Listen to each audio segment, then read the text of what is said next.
দর্শক এনটিভির অনলাইনে স্বাগতম। আপনারা জানেন যে যে বাংলাদেশে বেশ কিছু জেলায় তাপদাহ চলছে এবং বিশেষ করে ঈদুল আজহার যে আগে থেকে এবং এখন পর্যন্ত বেশ কিছু জেলাগুলোতে এই তাপদাহের কারণে শ্রমজীবী মানুষ এবং নিম্ন আয়ের মানুষগুলো খুব কষ্ট করছে এবং আমরা দেখছি যে যারা শ্রমজীবী মানুষ যারা কাজকর্মে যারা জড়িত রয়েছে তারা কিন্তু এই তাপদাহের কারণে অনেক কষ্ট করছেন এবং কাজে যাচ্ছেন না এবং তারা যে সময়টুকুতে কাজ করা দরকার তারা কিন্তু সেই সময়টুকুতে কাজ করতে পারছেন না।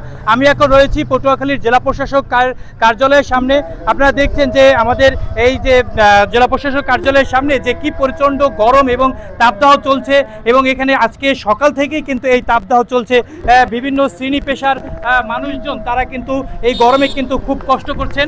আমরা যদি এখানের যে মুরব্বী এই যে গরমে কি অবস্থা আপনাদের যদি বলতেন। গরম হইয়া গরমে অসুস্থ লাগে প্রচুর গরমে অসুস্থ লাগে, কুলান যায় না রোদে। হ্যাঁ, বৃষ্টি নাই। সকালবেলা নামছেন কখন? সকালবেলা নামছি 7টা বাজে। 7টা বাজে। কয়টা বন্ধ গাড়ি চালাবেন? গাড়ি খেলাম 4টে পর্যন্ত। 4টে পর্যন্ত চালাবেন। জি, অনেক ধন্যবাদ। দর্শক, আপনারা শুনছিলেন যে এখানের যারা যে রিক্সা চালক এবং দিনমজুর যারা রয়েছে তারা কিন্তু এখানে বলছেন যে এখানের যে গরমের কারণে তারা কিন্তু বাইরে বের হতে পারছেন না এবং এখানে তারা কিন্তু যে কষ্ট করছেন। যদি আমরা যে আপনার সাথে কথা বলি যে গরমের কি অবস্থা যদি একটু বলতেন। আমাদের গরমের অবস্থা খুব শোচনীয়। পটুয়াখালীবাসী গরমের জন্য কোনো দিশাহারা হয়ে যাইতেছে। জি, আচ্ছা, আপনি কখন বের হয়েছেন এবং এই গরম কতদিন ধরে চলছে? বেশ কিছুদিন পর্যন্ত চলতেছে। আজকে তো আরো তুফান, মানে আজকে তো মানে গরমের জন্য 35-এর মতো বোধহয় হবে। আজকে তো গরমে কোনো আমরা মানে উপায় পাইতেছি না। জি, আপনাকে অসংখ্য ধন্যবাদ। দর্শক, আমরা শুনছিলাম যে এখানকার যে স্থানীয় রয়েছে তারা গরমে তাপদাহের যে কী অবস্থা বলছিলেন। যদি একটু আপনার কাছে জানতে চাই যে এই গরমের শ্রমজীবী মানুষদের কী অবস্থা এবং পেশাজীবী মানুষদের কী অবস্থা বলতেন।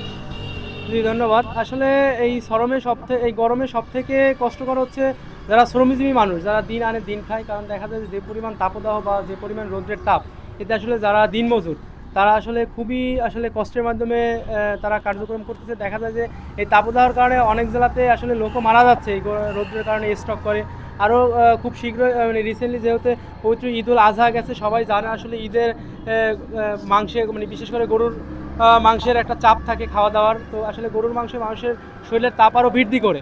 তো সেক্ষেত্রে দেখা যায় সেই সাথে সূর্যের তাপ, এই তাপের কারণে আসলে দেখা যায় যে আমাদের আসলে এই যে বাইরে চলাচল করতে আসলে কষ্ট হয়ে যাচ্ছে। আর যারা পেশাজীবী মানুষ আছে তাদেরকেও আসলে তারা যদিও যারা অফিসিয়াল চাকরি করে তারা অফিসের ভিতরে কিছুটা হইলেও শান্তি পাচ্ছে, কিন্তু যারা রিক্সা চালক দিনমজুর খেটে খাওয়া মানুষ তারা আসলে খুবই কষ্ট। অনেক দেখা যায় আগে আসলে শহরে রিক্সা যানবাহন বেশি ছিল, কিন্তু এই গরমের কারণে দেখা যায় আসলে রিক্সা বা যানবাহনও খুবই কম। কারণ তারা আসলে গরমের রোদ্রে বাসা থেকে বের হতে পারছে না। আসলে তারা খুবই সংসারের ভিতরে দিন যাপন করতেছে এবং তারা খুবই কষ্টে আসলে তাদের দিনকে অতিবাহিত করতেছে। গরমে বাইরে বের হওয়া যায় না, বাইরে বের হওয়া যাচ্ছে না এবং এই এত গরম থাকলে মানুষজন অনেক কষ্ট হইতেছে। ঘরেও গরম, বাইরেও গরম, অত্যাধিক গরম। গরমে আর টেকা যায় না। বৃষ্টি হচ্ছে না, বৃষ্টি না হলে আমরা কিভাবে থাকবো?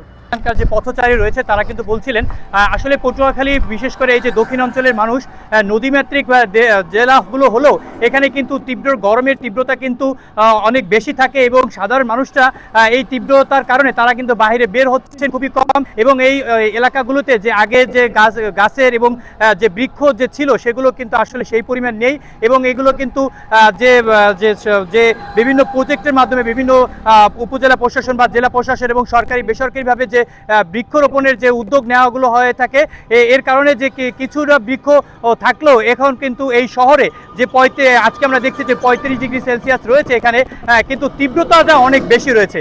এবং আপনারা জানেন যে ঈদুল আজহার ছুটি শেষে মানুষজন সবাই কিন্তু কর্মমুখী হচ্ছে, ঢাকা শহরের দিকে যাচ্ছে এবং এই যে গাড়িতে করে যাচ্ছে এবং গরমের কারণে অনেকেই কিন্তু অসুস্থ হচ্ছে। পটুয়াখালীর জেলা প্রশাসকের কার্যালয় থেকে এই ছিল আমার কাছ থেকে সর্বশেষ সংবাদ।